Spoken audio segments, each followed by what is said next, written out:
Hey there, welcome to your weekly astrology forecast for August 19th. This week is about passionate thinking. We have a lot of Mercury going on this week. So this week, the three major aspects that we have are Mercury trine Jupiter. This is about big thinking, positive mindset. We also have the last quarter moon in the sign of Gemini. This is really cool. This happens when there's a really neat little transition here with the sun. And then lastly, we have Venus conjunct Mars in the sign of Virgo. So as always, I'm really excited to share the astrology of this week with you. And I will have 3 tips for you to make the most out of this week. So before we jump into all of those fun transits, I will give you a lunar report so that you know what the emotional tone will feel like during the course of the week. So this entire week, we're in the waning phase of the lunar cycle. So this means that the moon is appearing to become smaller and smaller every single day in the sky. And overall, so I'm going to tell you a little bit about what it means when the moon is in each sign during this week. But what I want you to know also is that the phase is super important as well, and that's going to color the recommendations that I give to you on activities that you should do this week. So waning phase is when we're turning inward, when there's a drawing in. This particular point, and we'll talk more about the last quarter moon in a moment, but especially earlier in the week, like Monday through Thursday, or I guess a bulk of the week, Monday through Thursday, it is more of a tone of sharing and like letting things go and sort of like putting the pieces all in order. But it's definitely at this point this week more about sharing and giving back. That's the tone in this. It's sometimes called the waning gibbous phase of the moon. So a good time overall this week to focus on putting things in order, letting go of stuff, tying up loose ends. All of that is really good this week. So we start off the week with the moon in Aries. And so this is moon in Aries Monday and Tuesday. And I'm going to give you the time so that you can adjust for your area. So moon will be in Aries Monday, and then Tuesday until Tuesday night, 9:37 p.m. Pacific time, it'll move into the sign of Taurus. And then the moon will be in the sign of Taurus Tuesday, Wednesday, Thursday, all day. And then it moves into Gemini Friday morning early, 7:34 a.m. And so then the moon is in Gemini from Friday, Saturday, and then most of Sunday. It will move into Cancer on Sunday afternoon at 2:05 p.m. Pacific time. So we have the moon in these signs that are more of an individual focus. So Aries is the individual. Aries is about, I am here to be something and to do something and to express, and I'm going to go and just like tackle life. Aries energy is about acting on ambition and courage and instinct. It's not about thinking about things. It's like, I want something and then I'm going to go get it. There is no like negotiation process involved, which sometimes is the most appropriate thing. So what that means when the moon is in the sign of Aries, Monday and Tuesday this week, is it's good for you, or it's beneficial to embrace those kinds of mindsets and those kinds of activities. It's better to act on instinct, to allow yourself to go forward and do, and not necessarily like over analyze the details. Then when the moon is in Taurus, Tuesday, Wednesday, Thursday, Taurus is a fixed sign. It's an earth sign, so it's more of a slow pace. It's about stability. It's about comfort. It's also about sensuality as well. So Tuesday, Wednesday, Thursday would be, if I were planning my week, I would say, okay, I'm going to do things that I know I want to really dig into, where I need some stamina, where I need some stability. Like that's going to be my focus Tuesday, Wednesday, Thursday. And also, you know, Taurus is about enjoyment and sensual things. And so, yeah, anything to like give yourself pleasure is also good Tuesday, Wednesday, Thursday. Anytime that's good, really, but especially when the moon is in Taurus. Another note about that too is that the moon does really well in Taurus. It's said to be exalted in Taurus. And so anything that you're initiating or working on that really involves moon energy, so anything involving cycles or anything involving working with women, moon is women or femininity, or comfort even, those are all really good things during a Taurus moon. And then Friday and Saturday, the sun is in the sign, or the moon rather, is in the sign of Gemini. And so we'll talk about this more in a moment because it is also the last quarter phase of the moon. But I'll just tell you that the moon in Gemini does have more of a quick kind of feel. It's more focus on thoughts and exploring lots of different things and moving very fluidly. So Friday, Saturday, Sunday, I would plan things where that is beneficial to like move around, to explore. It does tend to be good for socializing as well. And then Sunday afternoon, moon in the sign of Cancer, which is about comfort, nurturing, being nice and cozy, and it's also more of an intuitive kind of vibe. So Sunday afternoon, evening, I would totally plan for some downtime, some chill time. All right, I hope that's helpful. If so, leave me a comment, let me know. Or let me know if you have questions about the Lunar Report and how things work with the moon cycles. I always love hearing your questions. So we will jump into the transits. The first thing that's happening this week is Mercury trine Jupiter. And so I'm curious to see how this works for us because it's a really interesting, it's a really beautiful aspect around opening your mind to new ideas, having a positive mindset, having like really positive communications and interactions with people. You know, I've said this before, we, at least in the westernized world, we tend to work in jobs that are fairly mercurial. There's a lot of like communication and ideas and paper and technology involved in our everyday lives. These are all Mercury things. So it can also be a really good day for business. Trine is an easily flowing aspect. Mercury is business, communication, thought process, and then Jupiter expands things. It's about inclusion. It's about things going well and being beneficial. Take a sip of water. So what's cool about this transit is Jupiter is very well placed right now. It's still in the sign of Sagittarius, and it'll be there for a little bit longer. And Jupiter is in rulership in Sagittarius. So that means that it's very strong and capable of expressing all of these beautiful, beneficial things. It's also within what's called the bound of Venus. So this is also really cool because Venus is a benefic planet. It's a symbol of bringing good things, and especially things that are like social or beautiful. It's like a good social connector.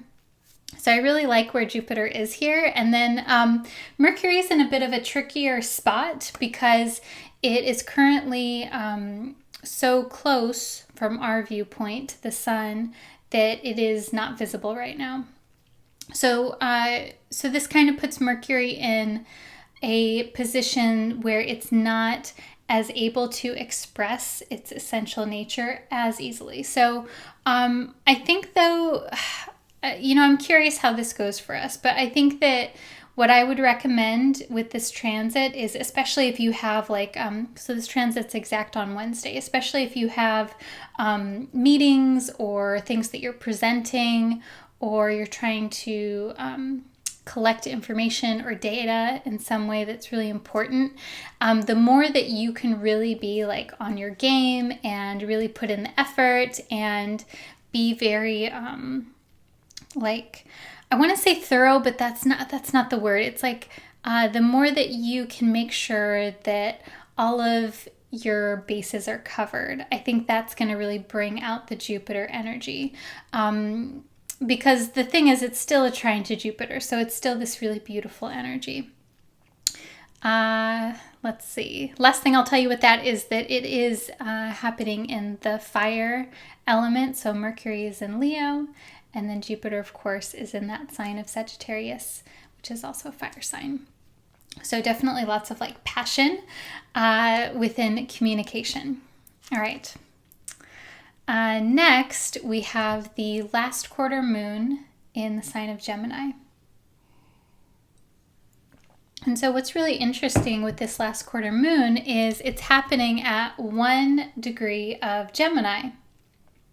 It's also happening on the same day that the sun moves from Leo to Virgo. And so it's cool because the sun moves in from Leo to Virgo early in the morning on this day, early Pacific time. And then I think later in the morning, later in the morning, like 8 a.m. Pacific time, the moon moves from Taurus to Gemini. And so it's like this really quick flip of both the sun and the moon from fixed signs to mutable signs. And so a few different things with this. The last quarter is this time of like coming to terms with something. It's more of an internal process because we are in the waning phase, but it's like where I wonder if maybe there's going to be where your mind changes about something, or there's like this quick internal shift.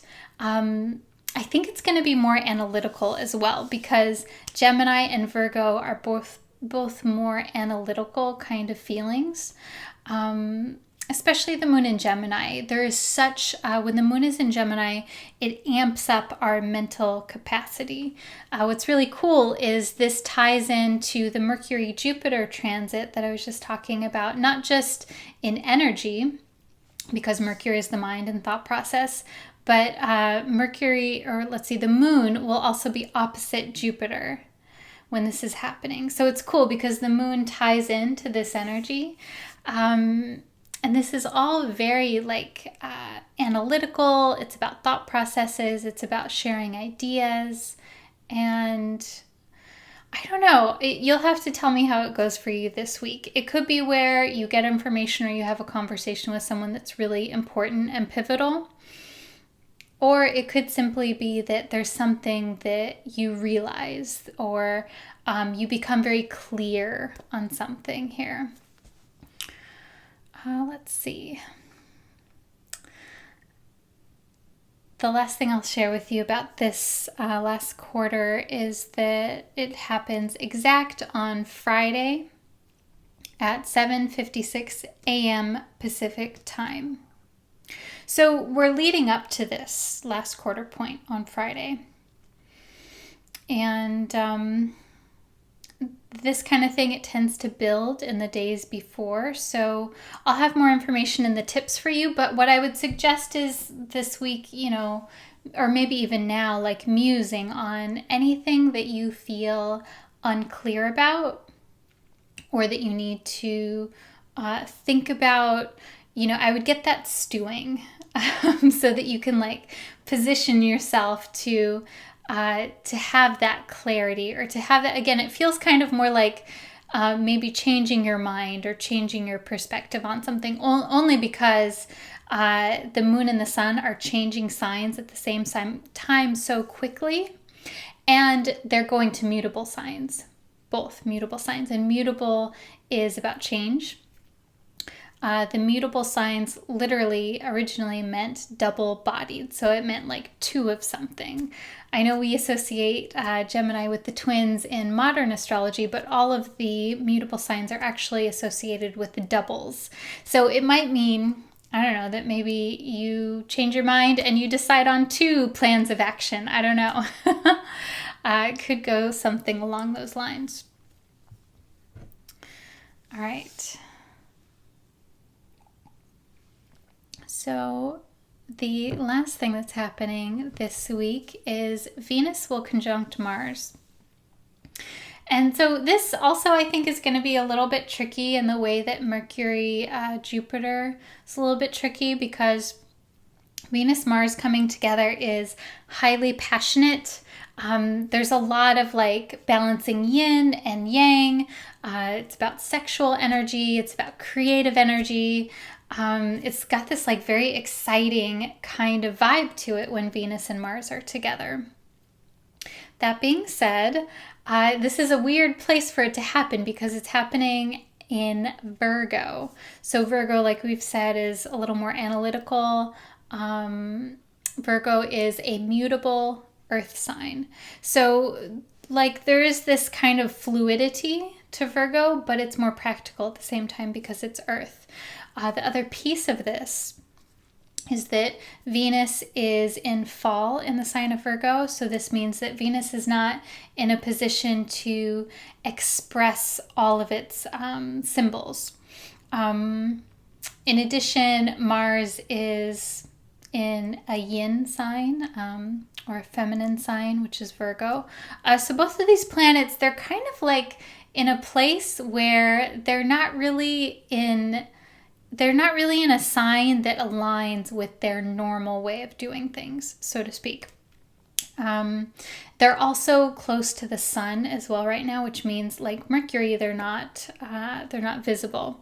So there's a few different ways that this could go about. I mean, this could really quite literally just translate to having really passionate conversations. The Virgo piece, Mercury piece, being conversations and thought and communication. It could just be like really passionate, being really passionate about what it is that you have to say and like having cool conversations with people. It could be being very mentally stimulated by something, like by ideas. We do have Mercury, Jupiter about being about big ideas. So maybe there's ideas or activities that you're really excited about this week. And so this is happening at 5 degrees of Virgo. And what I thought was really interesting of this is, so Virgo is ruled by Mercury. But at this place in Virgo, 5 degrees is also within the bound of Mercury, and then Mercury is exalted in Virgo. So there's like Mercury, like triple layers of this. And so I thought that was really interesting as well. And to me, when something like this happens, when there's multiple layers of something that's similar, it means that that thing may be very present, or it may express itself more than other symbols. So I feel like there's definitely this theme this entire week, but especially with Venus Mars around communication and thoughts and mental energy, and we could even say like around technology and writing and all of those kinds of things are Mercury things. Am I forgetting anything? Let me know. So I mean, despite the fact that Venus and Mars are not what we would traditionally see as well placed, I kind of like this aspect, and I'm really curious to see how it goes. What I will also say is whenever there's a lot of Mercury energy, it can feel like overstimulating or like fraying on the nervous system. So it's good to allow yourself to think and to express your thoughts. So maybe that is journaling more often this week. Maybe that is chatting with people, setting like a coffee date with someone that you know you can really engage with in conversation. Important to get the thoughts out this week. So that is what I have to say about that. All right. I think that covers everything I want to share about the transits. So, tips for you to make the most out of this week. Tip number 1 is to be open. And so a few different reasons for that. Number one, Mercury trine Jupiter. It's totally about being open. I don't know, you might have some new ideas coming in. In addition, the Venus Mars together, like I think there's really a potential for being really excited by life, being excited and inspired by the people that you're around. And this could be, this could be romantically or not. It doesn't really matter. It's just like this energy of attraction and excitement. And that can be romantic or platonic. So that's tip number one, to be open. Tip number two is to think about it. So I think we're all going to be thinking about things a lot this week. There's just so much mental energy. So in whatever way it works for you to think about things, I want you to allow that process because it's an important part of this week. So again, in whatever way it works for you, whether that is going for a walk to let your mind just stew and ruminate, or maybe not ruminate, but you know what I mean, to like let things percolate, I guess is the word I'm looking for, or to write stuff down, or to talk with someone. Thinking about things this week is really helpful. It's not like, I mean, you could take, it could be like, yeah, I've decided I'm going to do this. I'm going to take action. But it's not necessarily, you don't have to do that. Like, and I share that with you because you might just have like a lot of ideas happening and you don't have to necessarily implement everything now. Tip number 3 is to find passion. So I think that's important this week, to seek out experiences where you feel excited and enlivened. Because the thing with Venus Mars is it can also show up as agitation if there isn't an outlet for that Mars energy. Some people say that Virgo is also known to be critical or like nitpicky, and I think that can happen. But so I think that the way to work with that is it's like, okay, what is the purpose?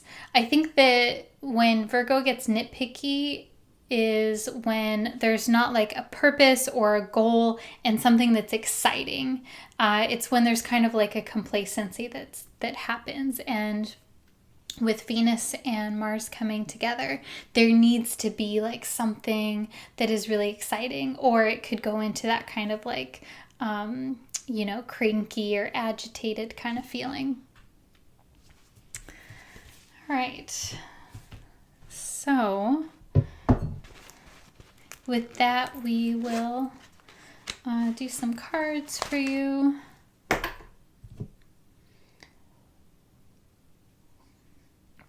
So I've been really enjoying doing the 3-card pull, and I think you've been enjoying that too. So we'll do that again today.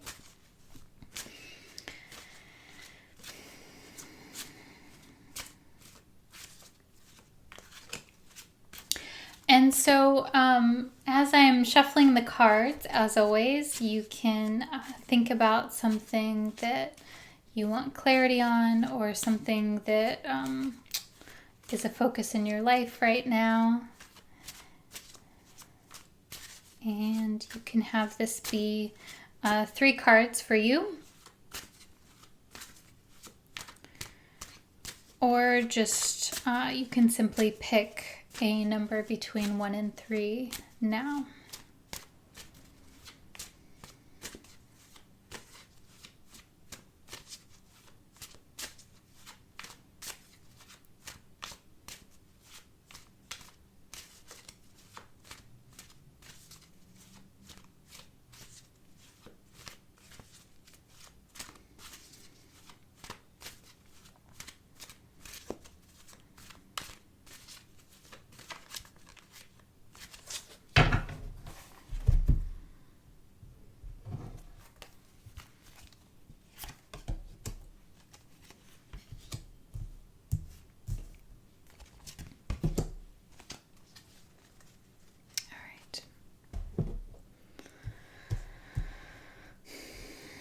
So I'll show you one at a time and then all together, and then we'll break it down.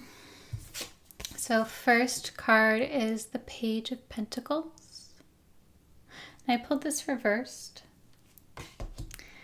Second card is the Eight of Wands. I also pulled this one reversed. And then the Ten of Wands. This one I pulled upright. All right, so let's break it down. Page of Pentacles. So page typically symbolizes a message or a messenger. It's very mercurial. Page has a youthful energy to it. Most of the court cards, they can symbolize an actual person in your life. They can symbolize you, or they can symbolize an energy. So sometimes they're a stand-in for a literal person, but not always. Pentacle is about practical matters. It's about money, finances, and just like the everyday kind of stuff that we can see and touch. So this may be information about some practical matters, or like an opportunity. Even sometimes the Page of Pentacles can be an opportunity coming to you. This card really reminds me of the Mercury-Jupiter vibe that's going on. And it's reversed, so it might mean like something uncertain, or maybe you don't know about what's happening. I don't know. You let me know what resonates with you with that card. Let's see. Second card is Eight of Wands. And so this card is really interesting. It's like when it's upright, it's about like, yes, move forward, do it. Like the wands are, shoo, they're in action, and there's 8 of them. They're just like, bam, let's get it done. It's curious that I pulled this in reversed. So that could mean a few different things. It could mean proceed with caution. It could mean slow your roll, like chill out, like yes, move forward, but proceed at a slower pace than you are now. This reminds me of the moon in Gemini energy that we're going to have. And then the Ten of Wands. Oof. So the Ten of Wands is about carrying a heavy, carrying a lot of responsibility. So this can mean a few different things for you. When this comes up, it can mean that you're taking on so much that you can't see ahead of you, or you can't prioritize, like say the wands are blocking his view. It could also be a sign to delegate to other people, that you are holding too much, that like you can. I mean, you like, he's very capable, right? He's totally handling business, but it doesn't look very fun.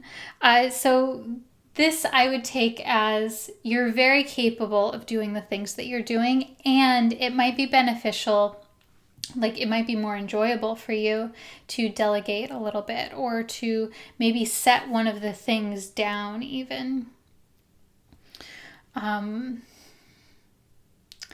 I feel this card with a lot of the mutable energy that we have, because the other thing about mutable energy that I haven't mentioned yet is it can also show where, like if a person has a lot of mutable energy in their birth chart, let's say they have a lot of Virgo, a lot of planets in Virgo, or even Pisces or Gemini,